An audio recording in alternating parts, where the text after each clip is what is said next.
Well, good evening, folks, and good to see you all here. I should apologise in that this program was made for young pilots at the Aero Club after the White Island eruption. I thought I'd better, as the safety manager there, I thought I'd better come up with some volcanic stuff mixed with aviation. While it was made for Aero Club pilots, there's a lot of hot geology in it, and it covers worldwide jet operations. There's a bit from the Boeing training film on volcanoes. You might be surprised at some of the things that volcanoes can do to aircraft. And then I look at a few things around the world, and then we come back to New Zealand and how we're living on lots of volcanic activity around the country. And then I focus on the Bay of Plenty, Tauranga in particular, and how it might affect your Cessna aircraft at the Aero Club when you're flying, and what you do about it. Thank you. If there's any questions along the way, I'd like any input. That there's a fair bit of experience in the room, so I'm a bit worried about those wings. This is a wind tunnel, is it? Right.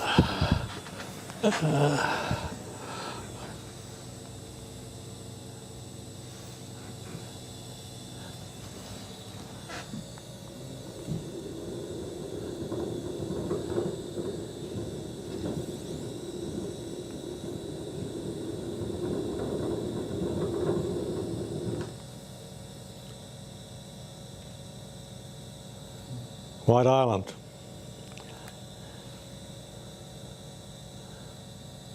Time flies, doesn't it?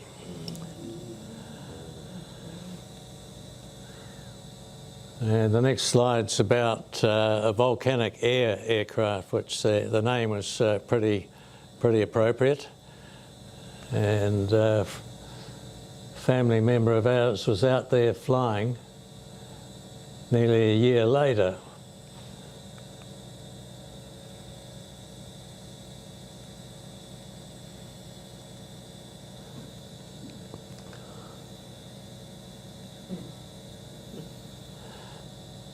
And the scientists were pretty frustrated by that. Callum was a bit concerned that his Cessna had got some volcanic ash on it, and quite rightly so.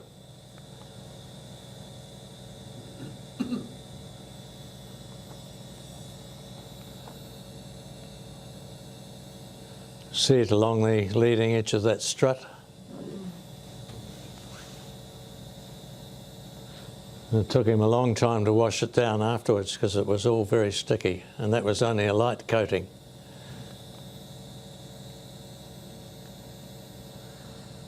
So what's going to come out of the volcano?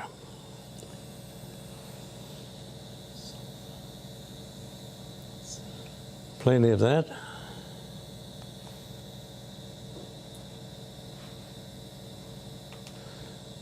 And that was fine dust on the Cessna.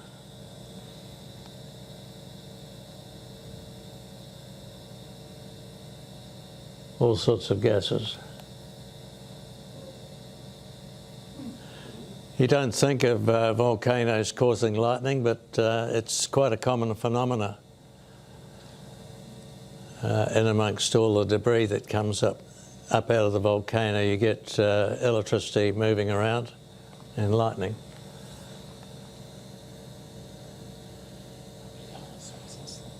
Not too good for airplanes.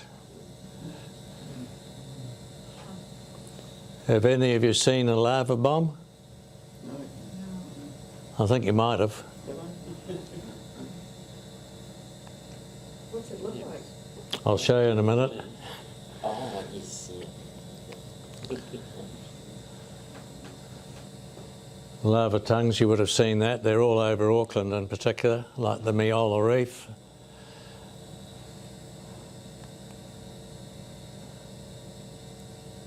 Lahars. Do any of you ski at Ruapehu, or have you been there? At the bottom end of the road up to Ruapehu, you can see mounds of laha at the bottom, where it's come down the valley at Whakapapa over the years and piled up at the bottom of the road. Didn't realise that's what it was. Yeah. Do you know what those are? It's serious stuff. Yeah, we're going to see a bit of that. So next time you're walking around the mount-based track, have a look at the high side of the track on the Matakana side. Lava bombs.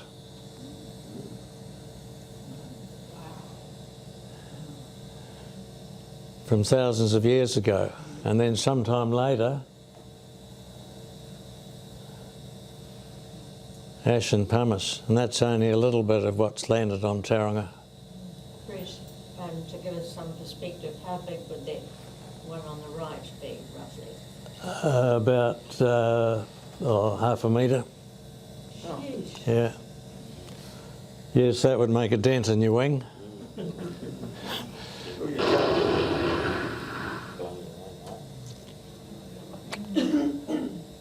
Isn't that amazing what that does? You wouldn't be able to run fast enough. That's actually in Indonesia, which has a lot of volcanoes.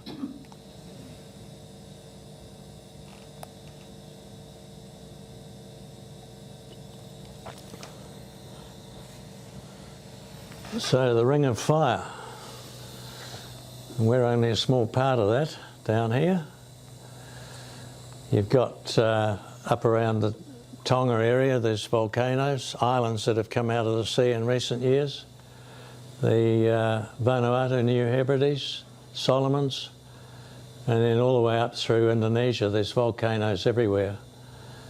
Through the Philippines, you would have seen plenty of them, Larry, when you were up there. Yeah. And then right up through, you've got Mount Pinatubo, which I'll come back to, up through Japan.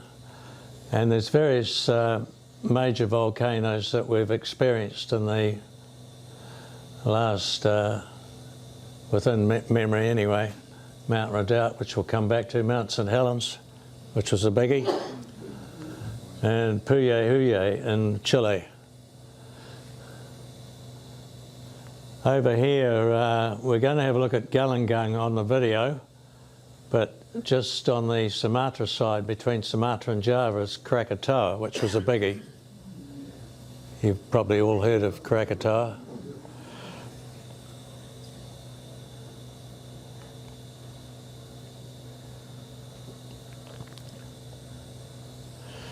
So Boeing and Douglas aircraft had a major problem with the acrylic windows on the passenger windows on the 747 and the DC-10 were going hazy.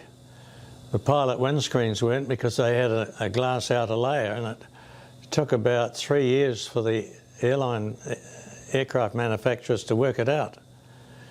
And it was sulfur that had gone into the upper atmosphere from the volcanic eruptions, and that was etching the windows, the acrylic windows. So there was a lot of polish got out, and they were rubbing down the windows and cleaning them up. We haven't had so much of a problem in recent years, but it is a problem that could reoccur. Right, here's the Boeing video.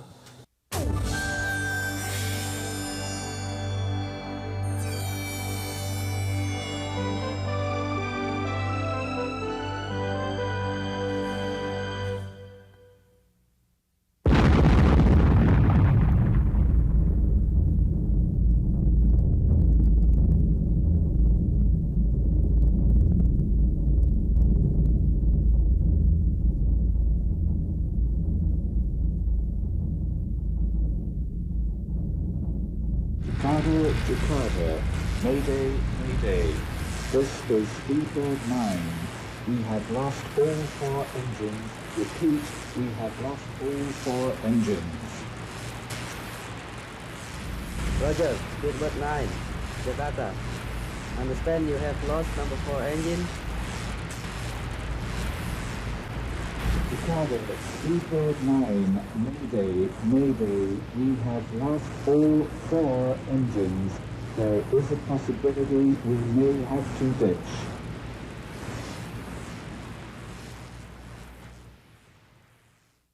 Four engines, of course, don't fail. It's something that we're told will never happen. So the first thing that you think is that you've made a mistake. They can't have failed, so you don't believe it. Over the past several years, there have been a number of aircraft encounters with volcanic ash plumes, which have almost become flight disasters. We in the aviation industry are just beginning to understand how dangerous volcanic ash plumes can be for commercial aircraft.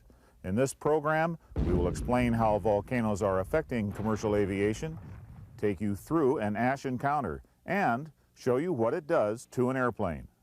We will see how one airline managed its operation safely, even in the shadow of an active volcano. And we will review the recommended procedures for escaping an ash plume. Volcanoes have always been a nuisance to aviation, but they came to wide public attention in 1980. Several jet aircraft suffered damage while flying through volcanic ash from Mount St. Helens in the northwestern United States. 2 years later, in 1982, there were a number of serious encounters with ash plumes. Among these incidents were a British Airways 747 that flamed out all 4 engines during a nighttime encounter with the ash plume from an Indonesian volcano. We'll hear from the captain of that flight in a few moments. 2 other 747s experienced engine problems during similar ash encounters in Indonesia, one in 1982 and another in 1985. In 1989, a 747 experienced a 4-engine flameout during an encounter with ash from Mount Redoubt in Alaska. Other eruptions in Indonesia, Japan, Italy, and the United States also led to damaging encounters. And the problem seems to be getting worse. During the eruptions of Mount Pinatubo in the Philippines in 1991, there were 15 separate ash encounters within 6 months. Clearly, we need to be better informed about volcanoes and the hazards of volcanic ash. Volcanoes are the locations where molten rock or magma from the Earth's interior erupts at the surface. Such lava flows provide one of nature's most awesome spectacles. But when the magma explodes through the crust and is ejected into the air, it is a very real threat to aviation. The exploding magma forms huge billowing plumes of pulverized rock. Each year, about 60 of the world's volcanoes produce eruptions. Of these 60, about 10 will produce ash plumes that will reach the cruise altitudes of commercial traffic. That's about 1 potentially dangerous ash plume each month, somewhere around the globe. And about once each year, one of those 60 active volcanoes will have a major eruption, violent enough to send shattered rock into the stratosphere, where high-altitude jet streams can spread the ash all the way around the globe. To help us understand the relationship between volcanoes and aviation, let's consider where volcanoes occur. As we plot the location of active volcanoes, we will see that they occur mostly in long linear belts, and a great many of these active volcano belts are located around the rim of the Pacific Ocean. This hotbed of volcanism is known as the Pacific Ring of Fire. It includes active volcanoes of Micronesia and the Philippines, and more than 100 active volcanoes in Indonesia.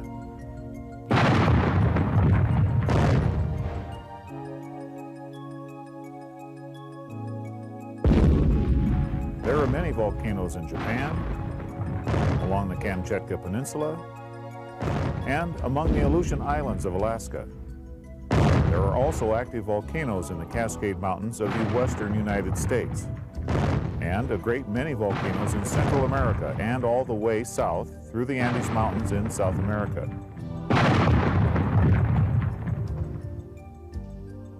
Other volcanic belts are located in Italy, home of the famous Mount Vesuvius and Mount Etna, in East Central Africa, and in the Caribbean islands, where there was an eruption of Mount Pelee in 1902.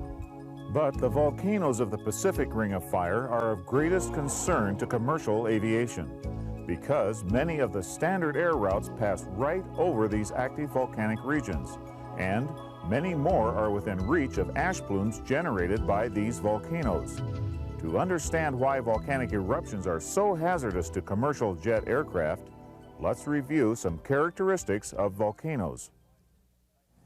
Volcanoes vary widely in type and size, and the same volcano may have different types of eruptions at different times. About 3/4 of the world's active volcanoes have explosive eruptions that might affect aviation. The majority of explosive volcanoes have relatively small eruptions that produce only modest ash plumes, such as this one from Sakurajima volcano in Japan. Such eruptions may occur frequently, but only last for a few minutes, and the plumes seldom rise more than 25,000 feet above the volcano. The resulting ash is only a concern to aviation if there are airports nearby. The significant danger to aviation comes when a volcano has a major eruption, one that blasts shattered rock into the stratosphere and lasts for hours. For example, Mount St. Helens exploded violently in 1980, blasting more than 500 million tons of pulverized rock into the air. That eruption continued for more than 9 hours. During such explosive eruptions, the superheated ash column can rise vertically at rates exceeding 3,000 feet per minute. Within the first 30 minutes, the St. Helens ash column rose to 90,000 feet and spread out into a mushroom-shaped plume almost 50 miles across. The St. Helens plume spread downwind more than 600 miles within 15 hours, and within 2 weeks had spread all the way around the world. Mount Pinatubo in the Philippines erupted in 1991. The Pinatubo eruption was 10 times larger than St. Helens. The ash column rose to an altitude of 100,000 feet, and the plume spread downwind across the ocean and past Singapore within 12 hours. Giant plumes such as these can affect air traffic thousands of miles away from the volcano. To understand why volcanic ash is such a hazard to aviation, let's take a closer look at it. Volcanic ash is just tiny pieces of rock, ranging in size from sand to an extremely fine powder.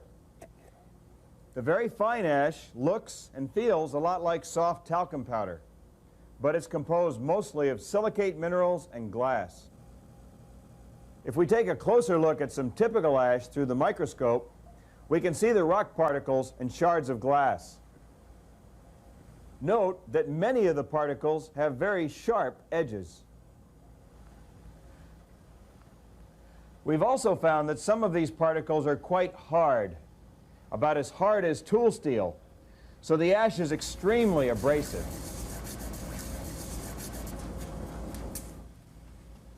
And here's another surprise.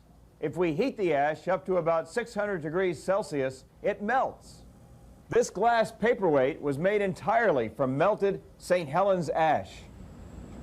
The important message for pilots is this: don't think of an ash plume as just another weather cloud. If you fly through ash, the airplane will be damaged. The ash very quickly pits all leading edges, including the landing light lenses and windshields. Here's a windshield out of a 747 that flew through an ash plume for less than 5 minutes. The left side of this windshield is pitted so badly that you can't identify anything through it. Losing forward vision is a problem, but a more serious problem is losing thrust. Volcanic ash damages jet engines, and the damage can occur very quickly. The abrasive ash erodes the compressor blades, which degrades performance even if the engine doesn't flame out. The higher the thrust setting, the more rapid the erosion. The fine ash quickly fills the cavities in the engines, compacting into hard deposits that choke airflow. The buildup of ash in critical areas restricts airflow and causes an increase of back pressure in the engine. The ash also plugs guide vane cooling holes and causes coking and partial plugging of the fuel nozzles. The plugged air vanes restrict atomization of the fuel. If combustor temperature is hot enough, the ash melts and accumulates as glassy deposits. It is important to understand that engine combustor temperatures at thrust settings above idle can be hot enough to melt the ingested ash. Here are typical combustor exit temperatures for a high bypass jet engine. If we superimpose the melting temperatures of volcanic ash, it is apparent why ash melts at higher thrust settings. Actually, the melting temperature of ash depends upon particle size. Particles smaller than about 50 microns will melt even at flight idle. About 75% of particle mass in an ash plume is larger than 50 microns and therefore below melting temperature at flight idle. The combined effects of blade erosion and restricted airflow cause engine surge and very quickly engine flame out. And the ash-clogged fuel nozzles will make the engine very difficult to start. In addition to engine damage, the fine ash clogs oil filters, plugs the pitos, enters the bleed air system, and contaminates the fuel tanks. To better appreciate what happens when a jetliner enters an ash plume, let's consider an actual incident. On June the 24th, 1982, I was captain on the BA9 from Kuala Lumpur in Malaysia to Perth in Western Australia, Boeing 747-200 Rolls-Royce engines. Well, it was an absolutely normal flight up, and we'd had our dinner and we got out across the Indian Ocean. I looked on the radar, nothing ahead, and I left my seat to go back to the toilet. And I hadn't been down the stairs hardly when I was summoned back up on the flight deck. And as I ran up the stairs, I saw smoke, or what appeared to be smoke, coming in around the floor inlets. And I rushed up on the flight deck, and the other two, my flight engineer and my co-pilot, were in fact watching a beautiful display of St Elmo's fire. But this St Elmo's fire began to develop and develop. And then the first officer looked back and he said to me, "You look back in your engines and tell me if there's a bright light in there." And I looked back, and sure enough, it was like a magnesium flare burning behind the fan. And then our attention was drawn back inside because the flight engineer said number 4 engine had failed. So I looked back in, and sure enough, it had failed. So I ordered that to be shut down, which he and the first officer did, according to the procedure, doing the memory drills, and then he pulled out the checklist. And I know from looking at the tape since that took them 30 seconds. And as soon as he'd said that, he then said, number 2's gone, number 3's gone, and something like, "Oh, golly gosh, we've lost the lot." But I'll leave that to the imagination. Well, that's something, 4 engines, of course, don't fail. It's something that we're told will never happen. So the first thing that you think is that you've made a mistake. They can't have failed, so you don't believe it. I said to the co-pilot, "You send out a mayday call and I'll do the drill with the engineer." And he then started to try and transmit on the frequency that we were working with, Jakarta. And he found that he was having great trouble for 2 reasons. Firstly, they couldn't bring themselves to believe what he was saying, that all 4 engines had failed. And we were also having trouble because we seemed to be in an electronic cocoon to some extent, and at times it was worse than others, in that there was tremendous static on the VHF. But we started at 37,000 feet, and I would think that the first full checklist we did, we probably lost 2,000 or 3,000 feet. I can't remember at this stage how often we did it and how many times we did it, but I would think we probably did the full checklist on the way down, from the 37 down to the 12.5, probably 20 times or so. Well, we got one engine started at about 13,000 feet. It took another minute and 20 seconds to get number 3, I think it was, going, and then 1 and 2 came in with a gigantic roar about 20 seconds later. But number 2 engine then started to surge, and badly surge. It vibrated and it surged, and it boom, it went boom, boom, and the aeroplane was lurching from side to side. And I did actually think it might shake itself off the wing, so I eventually shut it down. And we got over the beacon, or over the airfield, at 10,000 feet, clear of the high ground, and we just had to let down out to sea in a teardrop pattern and come back in for a right base at about 2,500 feet towards Jakarta. However, when we turned into the runway and established on the localizer, I then became aware that this sort of bloom on the windscreen, in fact, as you looked into the lights, made it totally opaque. And you could see forward only poorly through about a 2-inch strip down the left and right-hand sides of the front windscreens. So I had then to sort of stand up, half stand up, peer round the edge, fly this aeroplane on 3 engines with a bit of rudder on, down the approach. And I really didn't sit back down in the seat properly until about 100 feet over the threshold. And I remember remarking, oh, well, we're not going to die now. And the aeroplane landed itself. It just kissed the earth. In this particular incident, the crew had no warning the volcano was active. The British Airways incident occurred at night, and even though Golangang volcano had been erupting for 3 months, there were no NOTAMs for international carriers. This points out that it is very important to report volcanic activity. Another reason why pilots might inadvertently fly into an ash plume is that the plumes don't always look dangerous. An ash plume can look just like a weather cloud. For example, if we saw a boiling black plume like this, there's no way we would fly into it, right? But what if we saw a cloud like this? Would we fly into it? Well, in fact, this is the plume for Mount Redoubt volcano in Alaska, and it's full of light gray ash. So, it's important to understand that we can't depend on visual sightings to keep us away from ash plumes. Here's another little surprise. Volcanic ash doesn't show on airborne weather radar. You would think that rocks would reflect a strong pattern, but individual ash particles are just too small to reflect radar. So, if we know a volcano is active, but we can't depend on visual sightings, and we can't depend on radar, how can we avoid the plume? The key to safe operations near an active volcano is flight planning to avoid the plume. For an example of how that can be done, let's consider the situation at Anchorage, Alaska during the eruptions of Mount Redoubt in December 1989. A Boeing 747 had experienced a 4-engine flameout after flying into the ash plume, and the airport had been shut down. But Alaska Airlines was determined to continue operating. I got involved with the Mount Redoubt volcano operation 2 days after it occurred. The chief pilot's office asked me to assist them in setting up an operation up in Anchorage. We felt we were required to set this operation up because all air traffic had stopped in the city of Anchorage.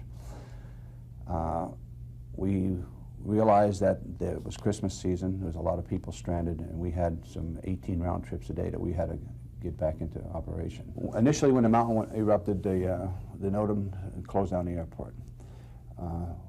We knew that we had to get in there, and we knew that we could get in there.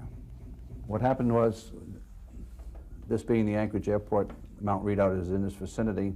The initial eruption happened in the evening. As this projectile of ash was traveling through the air, there was a jet coming down in this direction and in fact encountered ash on its descent into Anchorage.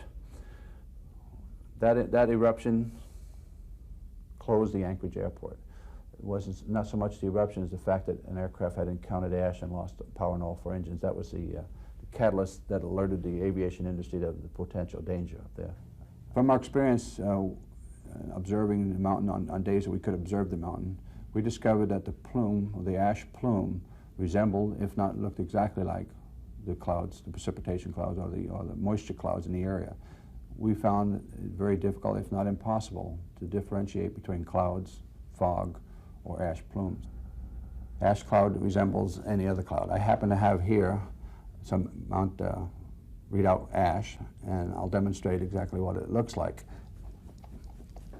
It resembles fog, it resembles moisture in the clouds. It's very difficult to tell. What we did, we didn't avoid the ash, we just flew where there was no ash. We tracked the ash as best we could and just stayed out of that area. We knew the ash didn't cover the whole state of Alaska. It just couldn't do that. Talking to USGS, we got some very good basic information. Not being volcanologists ourselves, one of the simplest and most beneficial things we got was that a scenario if a mountain erupted in a still air, the eruption goes straight up and comes straight back down again. Now, as simple as that sounds, what that tells us is the only influence on ash is the wind and velocity and direction. So if we figured we'd track the wind, velocity, and direction, we could determine relatively safely where the ash was, and we avoided it. We, in fact, set up an operations based on the premise that we would brief and debrief every pilot coming in, every one of our pilots coming in. We would use this information that they gathered from observations from the FMS wind readout system, and that information was given to us. We would combine that with the information we received from the USGS as far as when the eruptions occurred, the frequency of them, and the contaminant quality of the plume. And then we would take that information and we would formulate a plan or a route, if you will, into Anchorage.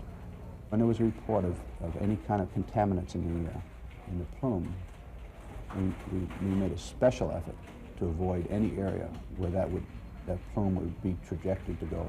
So what we did is we essentially avoided the projected track of any ash by flying over clouds, staying VFR, and when we descended into an area that we considered safe or contaminant-free, then we would venture into the clouds and descend into the Anchorage area. Considering how hazardous ash plumes are for jet aircraft, it is obvious why it is so important to track where the plume is moving and avoid flying into that area. But what if you inadvertently fly into a plume that you didn't know was there? Let's review how to recognize an in-flight ash encounter and then go over the recommended procedures for escaping an ash plume. At night, there will be heavy static discharges on the windshields and a bright glow in the engine inlets. This is an actual test of ash being injected into an operating engine.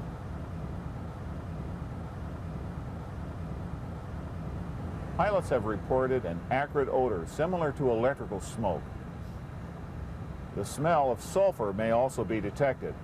Multiple engine malfunctions may occur, such as increasing EGT, stall, torching from the tailpipe, and even flameouts. Airspeed may decrease for no apparent reason as the pitot probes become blocked with ash deposits. There have also been reports of electronic equipment overheat and cargo fire warnings. If you recognize any of the indications that you have inadvertently flown into an ash plume, it is essential to take immediate action to save the engines and exit the plume as quickly as possible. The ash plume may extend for hundreds of miles ahead. Attempting to climb above the plume is not recommended because increased thrust will increase engine damage. The best tactic is to make a 180-degree turn and fly back out of the plume. Engine damage can occur very rapidly. It may be necessary for the pilot to use emergency authority to change course and altitude without waiting for ATC approval. The Aerospace Industry Association Volcanic Ash Committee has developed recommended procedures for a volcanic ash encounter. The basic steps in this procedure are similar for any high bypass turbine-powered airplane. Let's review a typical volcanic ash procedure. As an example, let's demonstrate the procedure in a 747-400. The first action is to exit the plume as quickly as possible. The steps in the checklist are to reduce engine damage. Disengage the autothrottles to prevent the system from increasing thrust. and retard the thrust levers to idle to reduce engine damage. Turn on ignition switches to provide ignition source in the event the engines flame out. For those airplanes with auto ignition or auto start, the system should be on. Turn on all air conditioning packs in high flow and turn on engine and wing anti-ice to increase engine stall margin.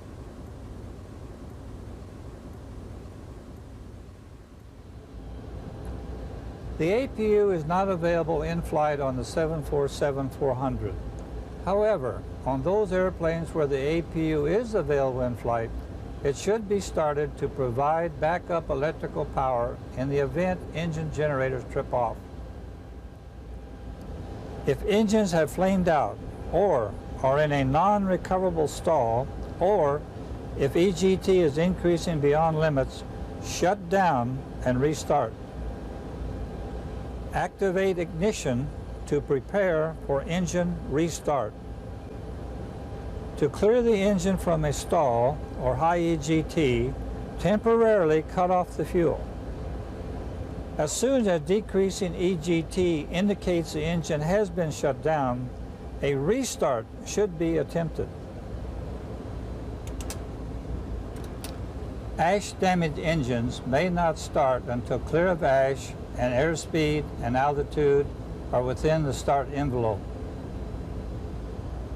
Engines are very slow to accelerate to idle at high altitude. The very slow acceleration may be misinterpreted as an engine malfunction or as a hung start, even though the engine is actually starting. As long as the EGT is within limits and the RPM is increasing, try to be patient.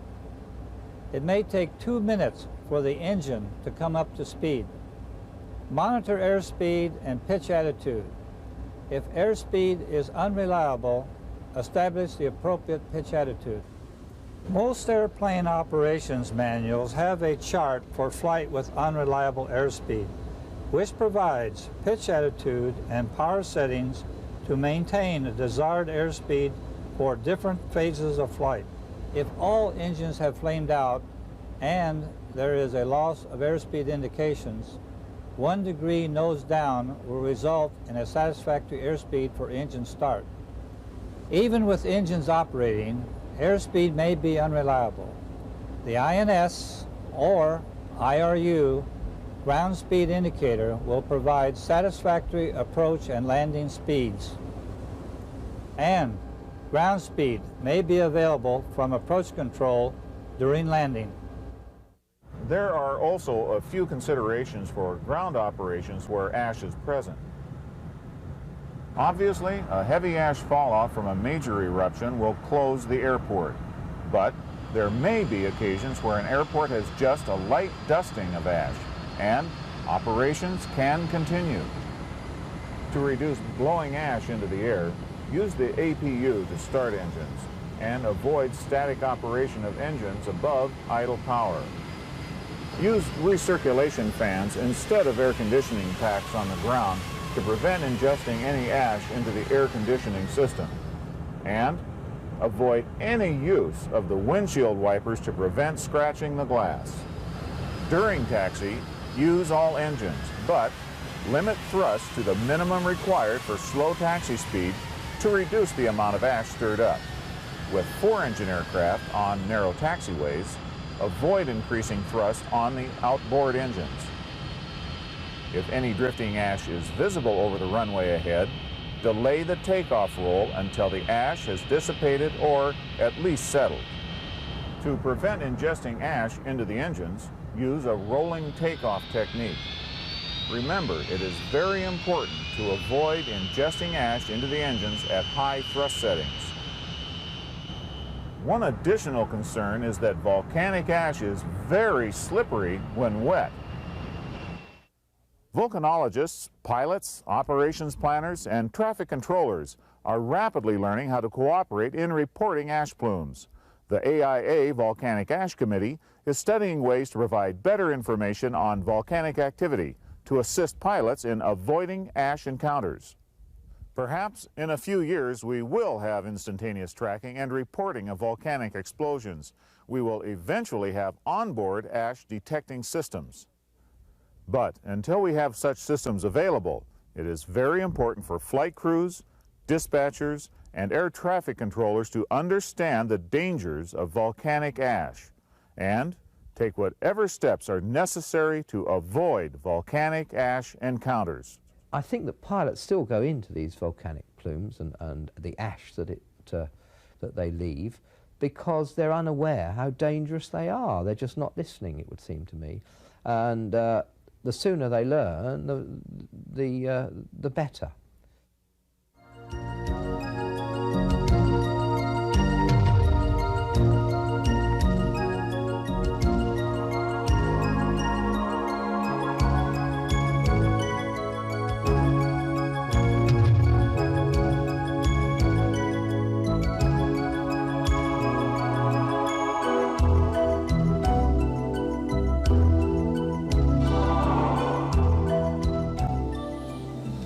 Right.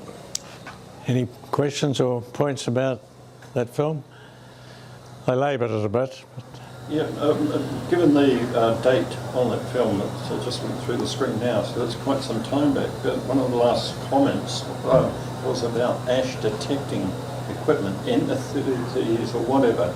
Has that technology... Still waiting.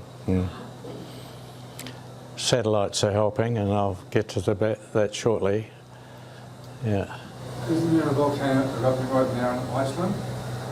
Well, regularly, yes. Still Yes. erupting now? Yes.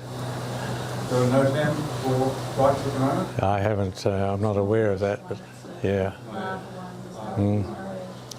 There's been... Cessna's going around it though. I've been on a live stream watching it. Yeah. And there's quite a few little Cessnas buzzing around. Yeah. It's a bit weird because some of the plumes are going up 400 metres. There's half a dozen active volcanoes in various stages of activity on Iceland, and I experienced one of those, which I'll come to shortly. Yeah. Do they ever sweep or suck up the ash that's left on the runway? I mean, you talked about how the plane takes off in a runway which is covered with ash. It takes them enough time to get rid of snow, and I don't know how quickly they'd get rid of ash. And they'd be out there with fire hoses, I think, trying to wash it away, but I think so, yeah. Yep. We, in Air New Zealand, after Mount Galunggung episode, which was pretty serious and could have been even more so, we regularly carried out exercises in the simulator for volcanic ash. And the guys would go through the procedure and get their engines started, and us simulator operators would be doing the air traffic control from the airport, and the aircraft would say he was 5 miles out on approach, and we can see you, and why can't you see us? And just to make the point that your windshield's all been sandblasted, and your lights aren't going to show very well either because they've been sandblasted. Yeah. And, sorry, Bruce, just want to think about it. And in terms of the passengers, it's easy to forget. Does the air conditioning eventually allow that, you mentioned sulphur smells and things like early indicators that you... Oh, that would come through into the cabin, yes, definitely. Yeah. Smell? Yeah. Yeah, the sulphur smell's a pretty good sign that you've got it. It's quite normal if you have an engine failure at cruising altitude and the likes of a 747 or a DC-10 that you have to descend. I'm talking about one engine flaming out, that you have to descend 10,000 feet to get it lit again. Well, imagine if the insides of the engine are full of volcanic glass. You might have to come down 15,000 feet to get the thing started again. So it really messes up the airflow through the engine and the fuel burners as well. The whole insides of the engine. So. Have any airplanes been lost have any airplanes actually dropped into the ocean? No, we've been pretty lucky so far, but there's been some close goes, and I'll come to some of them too. Indonesia, you see Mount Galunggung there, Bali over here, and air routes coming up from our part of the world up through Australia and on to over Bali and on to Singapore or Kuala Lumpur. I'll just mention Krakatoa there between Java and Sumatra. I'll come to that after I've just had this little bit. This is an illustration here of, it's not directly about volcanic ash, but it's the downstream effects of air traffic control and airlines having to change their procedures because of a volcano and how things can go wrong. And this was nearly an accident. Qantas's normal route from Singapore to Perth went down just to the west of Galunggung. Now, because the upper atmosphere winds in the tropics blow from the east, the smoke from Mount Galunggung would have been going right across that track. So in our part of the world, the upper winds are normally from the west, but in the tropics it balances out and it comes the other way. So they changed the route. And on this particular period of time, immediately after Galunggung, Qantas was tracking to Perth over Bali. So that's the Qantas flight from Singapore to Perth on a new route at 33,000 feet. And I was actually in the airspace when this incident happened. We were tracking up over from Auckland up over Derby, as the Aussies call it, Derby in English, Derby, up towards Bali. And we heard an exchange between the two Qantas aircraft because there was another Qantas aircraft coming up from Brisbane, flying the normal Brisbane to Singapore track. And he was at 33,000 feet. All right? Now this guy up here was talking on short-range radio, VHF, to Bali control. This guy here was on shortwave radio, HF, high frequency, controlled by the Aussie controllers as he went out over the Timor Sea. But the crew was smart enough to also be listening to Bali control on VHF. And they heard that the other Qantas aircraft was coming in the opposite direction. Oopsie, I pushed the wrong button, sorry. Coming in the opposite direction at the same altitude. And they tried to get the Bali controller to get it sorted out. And there was a lot of rather vociferous debate between Bali and the Qantas aircraft. And then the Qantas aircraft decided that one of them would fly at a different level, the Brisbane to Singapore flight. And then there was a lot of exchange between one of the aircraft and Bali control. I'm going to file an EMS.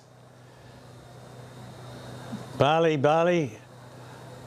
Qantas, I'm filing an EMS.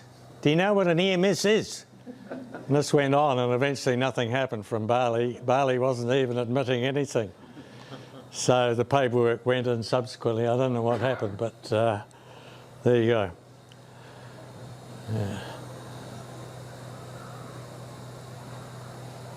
You will have noticed in the movie that the ash was going in this area was going from same in Pinatubo up in the Philippines, being blown by easterly wind. So Mount Krakatoa volcano.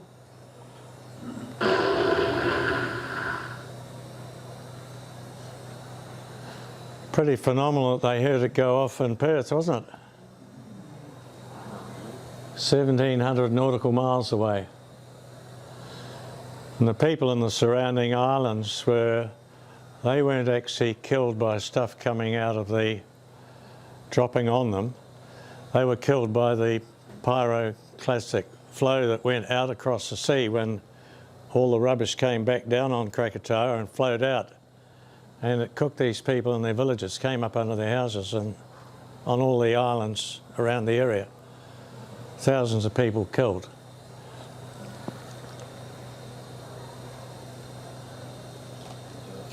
That's what you see today of Mount Krakatoa. Little bits with the central plug.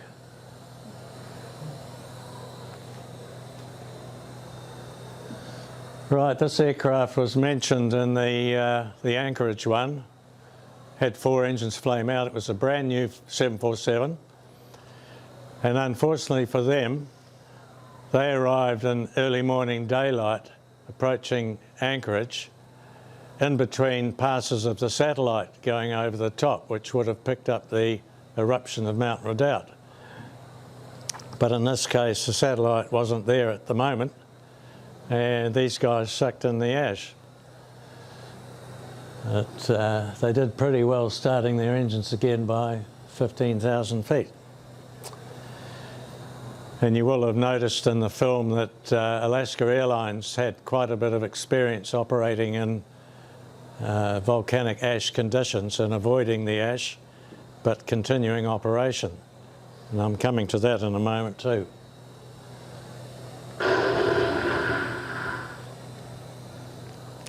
Mount Pinatubo, north of Manila on the island of Luzon in the Philippines. You'd know it well, Larry. Yeah. Yeah, well, I did a number of Hong Kong flights from Auckland, and we had to put on extra fuel to fly right around the outer side of Mount Pinatubo. Second largest eruption in the last century. The largest was one of the ones in the Alaska area. That was the largest. But as you heard in the film, it went up to 100,000 feet, this ash cloud. And for months afterwards, you could see all the lahar flow on all the farms all around once they allowed us to go closer to Pinatubo. It was everywhere.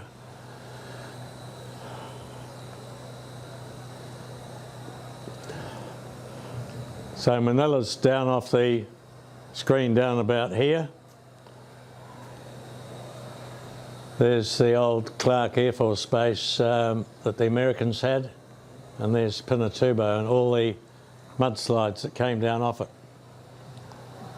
All around the place, big mess.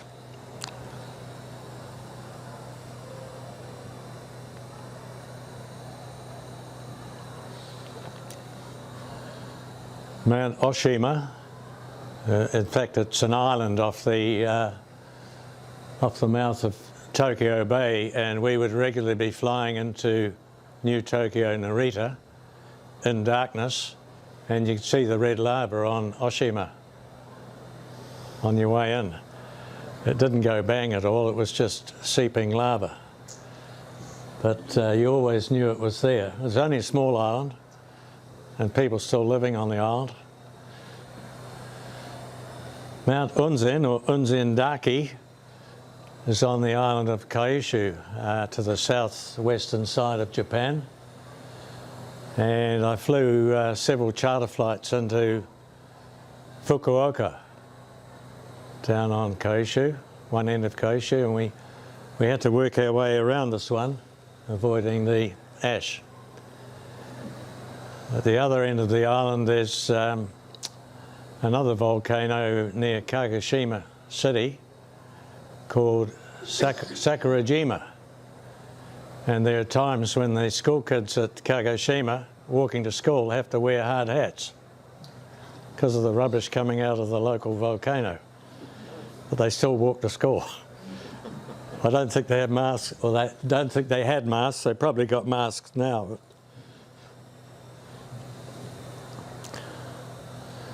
So here we are, Iceland. Bruce, wasn't that the crew that they tried to outclimb it? That actually was what caused the rapid deterioration. Yeah, yeah, exactly. Yeah. You're not going to outclimb the volcanic ash for sure, and you're putting the engines at a temperature level that's going to cook all the ash and make glass. So the glass works in the 4-engine aeroplane. Cracking with the glass. Yeah. So this was in darkness out of Frankfurt, and we flew out over the Shetlands, and we were heading up towards Iceland on our way to Los Angeles. And the oceanic controller on high-frequency shortwave radio called us up and said there's been an eruption on Iceland, and it was Grimsvötn in 1998. And it had actually erupted up through a glacier, but it was spewing ash out, and they'd picked it up on satellite images. So they called us up and gave us a new track. And this was in the 747-200, which had a fairly archaic nav system. So you had to type in all the new numbers into this machine, and no sooner got that sorted and flying the new track, and another call from Shanwick Oceanic Controller. There's been more ash erupting. Change the track again. So we eventually got around all this lot and on our way to LA. And that's a track where you fly into darkness, and then as you fly the Great Circle and come south again, the sun rises in the west. You fly on across Canada and the US on the way to LA, centre of the universe.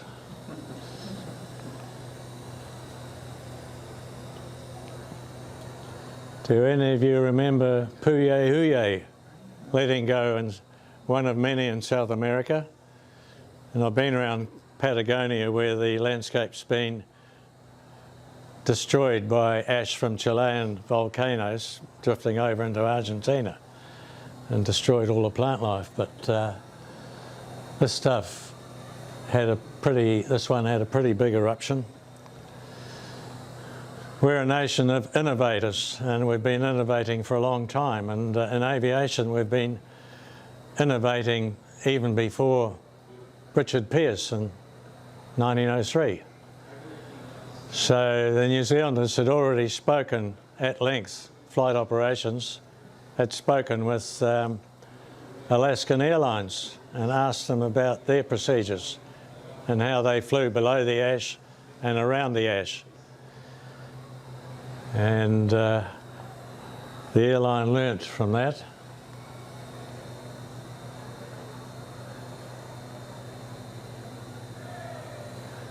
And Air New Zealand continued flying safely, but cautiously.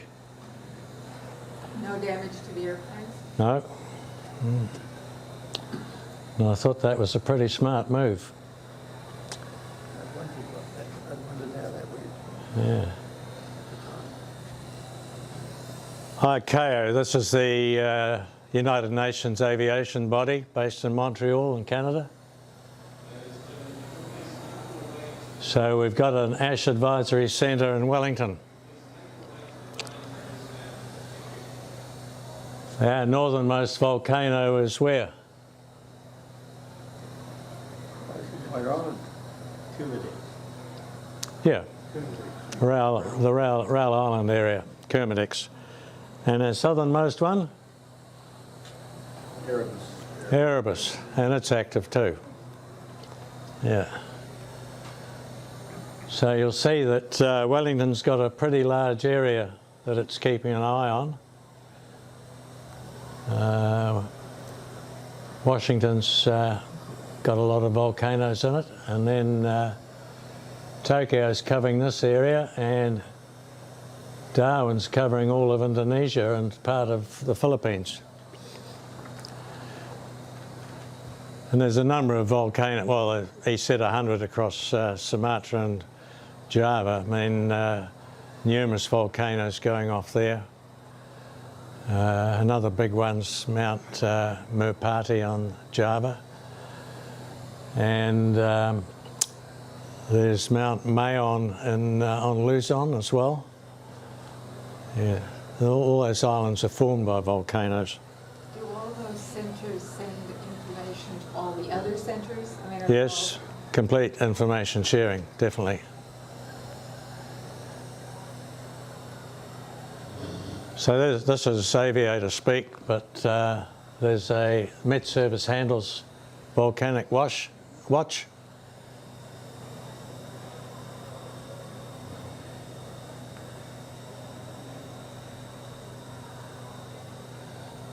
Volcanic advisories and SIGMET, significant meteorological events.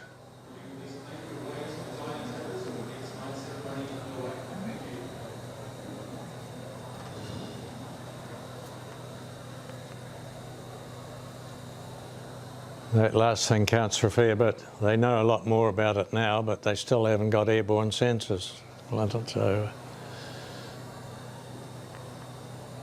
You say satellites, Bruce, is there dedicated satellites for watching?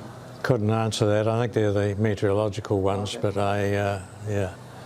It's basically a meteorological activity, sensing volcanoes around the world.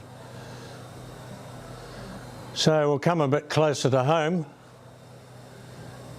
That was a long time ago, but it affected most of New Zealand.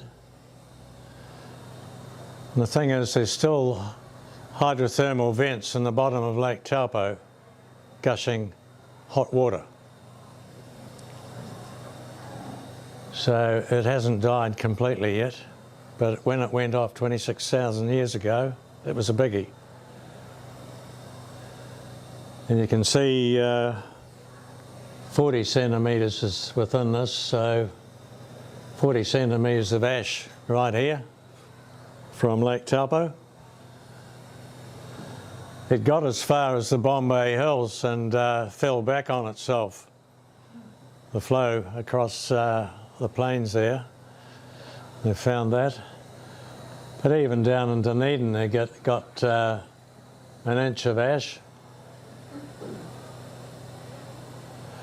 The last eruption from Taupo was supposed to have been about the year 200, or just before, 180, I think.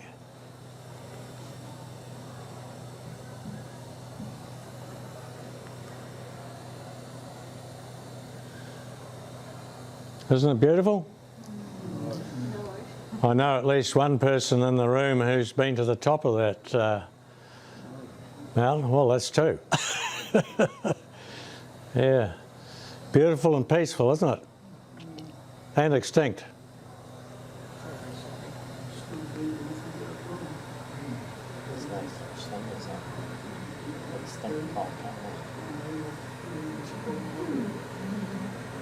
Did you know that?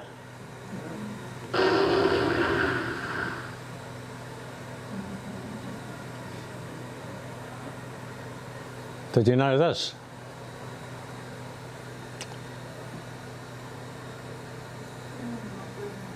Yep. Mudslide, Laha, yeah. And there's a similar type of volcano in the States, which I'm coming to in a moment. Bit bigger.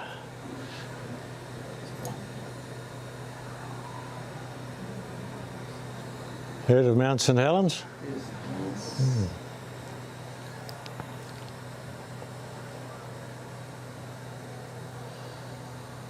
We, at one stage, we were flying regularly from LA to Vancouver, transit Vancouver and on to Honolulu. And our track took us right over the top of Mount St. Helens. And somewhere at home amongst my archives, I've got a photo of the conifer logs still floating 10 years later, 1990, in that lake there.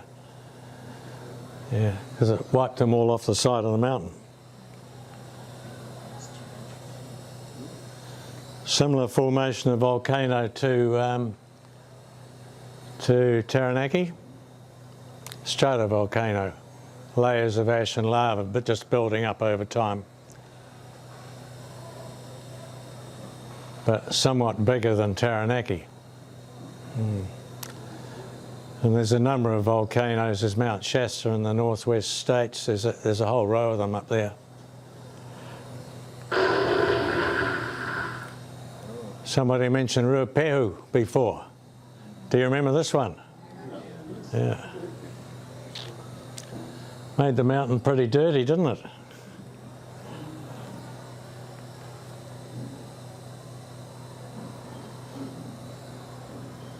You see that? Those are the ones we know about.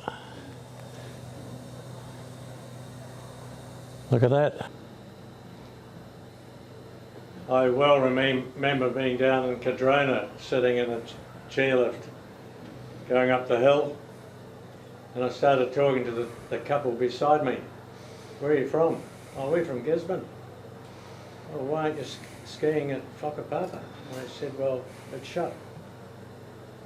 So we drove our car, Gisborne Airport was shut, so we drove our car down to Napier. Napier Airport was shut for volcanic ash. So we drove to Palmerston North, and now we're here.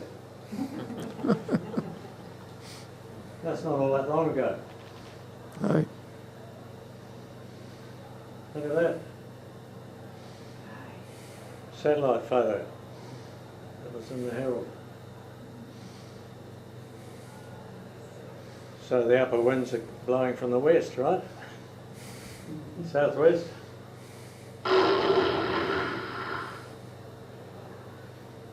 This one's pretty close to home. When I was flying Hercs, I also used to fly the Devon that was on the squadron. And it was a bit before this, but close to this time. And it was a beautiful, clear day, and we were down in Ahakia, and we picked up some senior brass Australians from Ahakia. And I said to my crew member, look, let's take them up via the central volcanoes on our way back to Whenuapai. We did that, flew over Ruapehu, and then on to Narahoe, and I did a couple of left-hand orbits so they could get a good look and take some photos, and then reverse direction. And my crew member said, aren't you taking a bit of a risk here, Bruce? And I said, yeah, probably, about 1 in 20 million. So they did another couple of turns and flew on to Whenuapai and parked the aeroplane and went home, went to bed, woke up in the morning. Large ash eruption overnight, Mount Narahoe. So we survived, and so did the aeroplane, and it's hanging on the wall. If you look through the curtains here, it's hanging on the wall and the hanger next door. All in one bit. So I don't need to get that close again.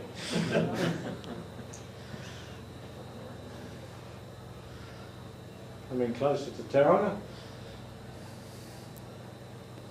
1886. Amazing. There's about four major craters along that rift in Mount Tarawera, and it's all in an area called the Okataina Caldera.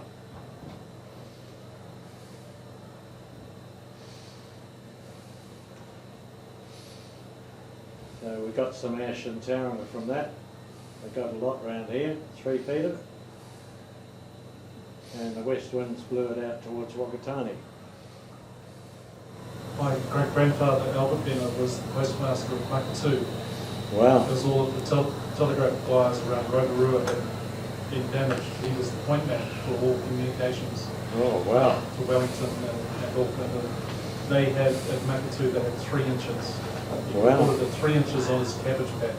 Yeah, well, good for the cabbages later on. Well, thanks, Gary. Bit gritty. Yeah.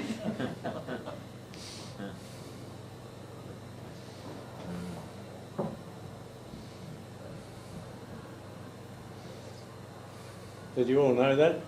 No. Did you know this?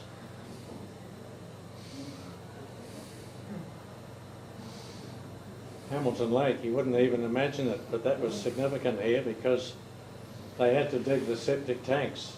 The ash out of Hamilton Lake was impervious to water, so in the early days, in the 1950s, they had to dig the septic tanks below the Hamilton ash so things would soak away. Wow. And it was the Hamilton ash that the water, I wouldn't go May through. 2005, the water got down through these surface soils, reached the Hamilton ash, and everything slid. 47 houses slid off the hillsides in Tauranga.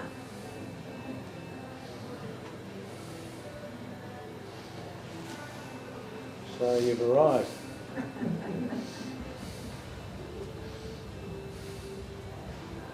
So here's ICAO again, yellow, unrest, heightened unrest with no ash or minor ash, and then red. And we've had red out on White Island a few times.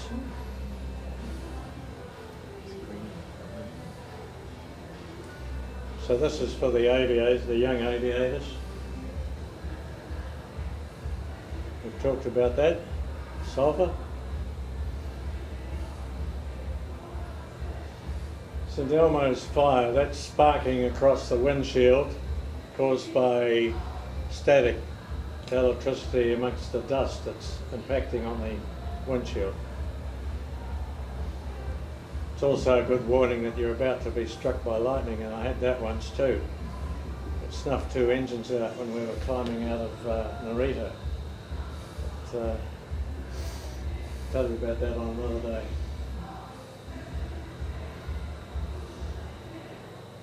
You're not going to see that at night time.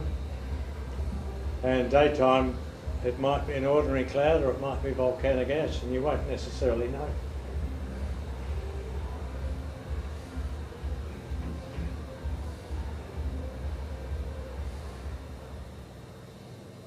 Erratic instruments from the dust and also from the electrical static discharges.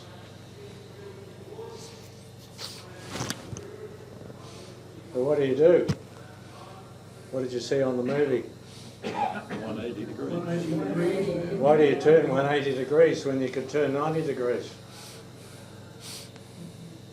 You don't know which way the upper winds are going, whether they're going left or right, but you know that when you flew into the ash, that there was no ash behind you. So that's where you go. 180.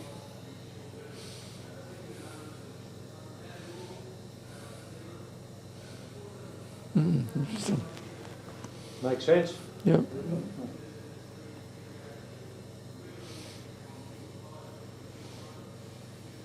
Could be. You saw that in the movie. That's to reduce the impact. Share the information. More people that know, the better. What else do we think about? Pitot, that's the pipe that sticks out forward of the aircraft to measure the airflow coming towards the aircraft. So it's measuring part of your speed. Yeah. So airspeed indicator loss. But if you set the power on your engine settings and you hold the attitude, you won't fall out of the sky, even if you've got no airspeed indication. The aeroplane will not fall out of the sky. You mightn't be going as fast as you would expect for the power setting because of the ash on the aircraft, but you're not going to drop out of the sky. Static blockage, that's another sensor that gives air pressure, that gives altitude or rate of change of altitude. You can smash the glass on the vertical speed indicator and get static pressure back into the system. That's a recognised aviation technique. Belt and braces.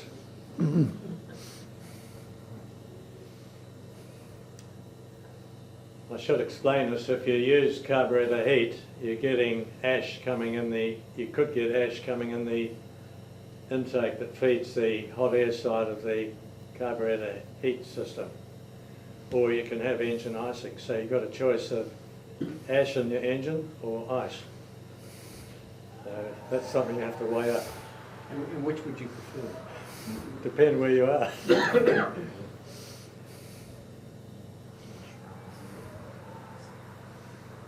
And that was one of the big things I got out of that film, was the aircraft surrounded by an electrostatic field, ionising field, which makes it difficult for you to talk to people. You don't really think about that when you've got everything else going on. That's the electrical thing again. Cooling fins on the engine get clogged up with ash, engine starts overheating. But you'd have other issues by that time, I would think. Some of the instruments run on gyroscopes that, like your attitude indicator, run on gyroscopes that are fed by suction, a vacuum system. And if that clogs up with dust, it's going to affect how the gyro instruments are performing. Ash sticking to that, to the wings and the propeller.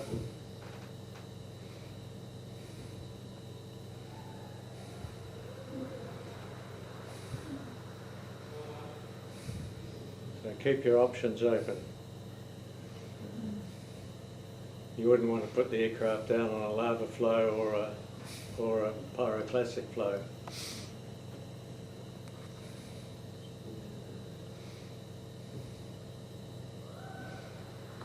Probably not going to worry you in a Cessna too much, I wouldn't think.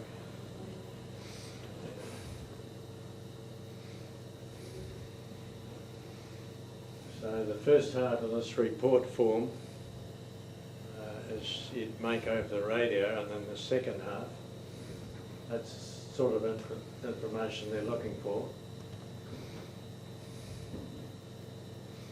Sulfur dioxide detected, ash encountered. That's the pitot tube there, which could block up with dust, measuring airspeed.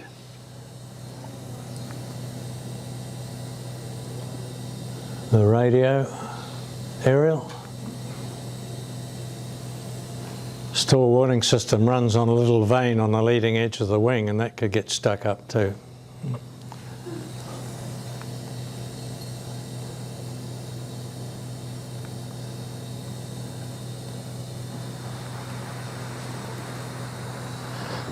Ash or ice, take your pick.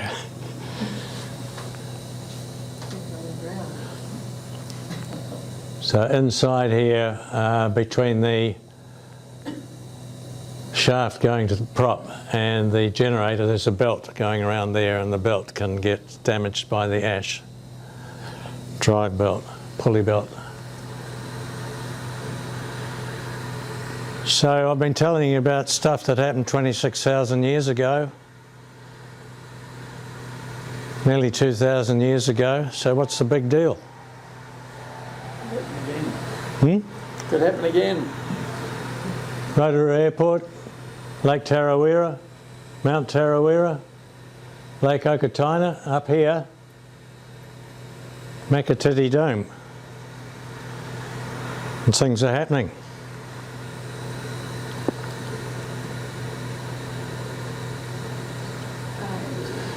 You probably won't still be around when it does go bang, but it's growing.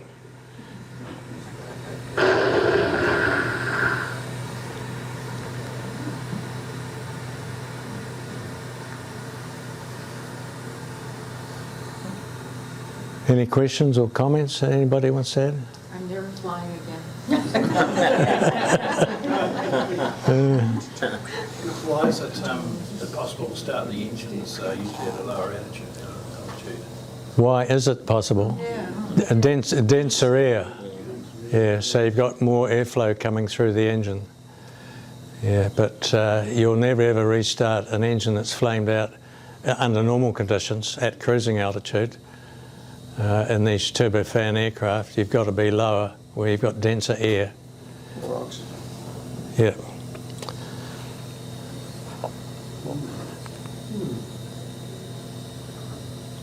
Thank you. Thank you. So do you want to...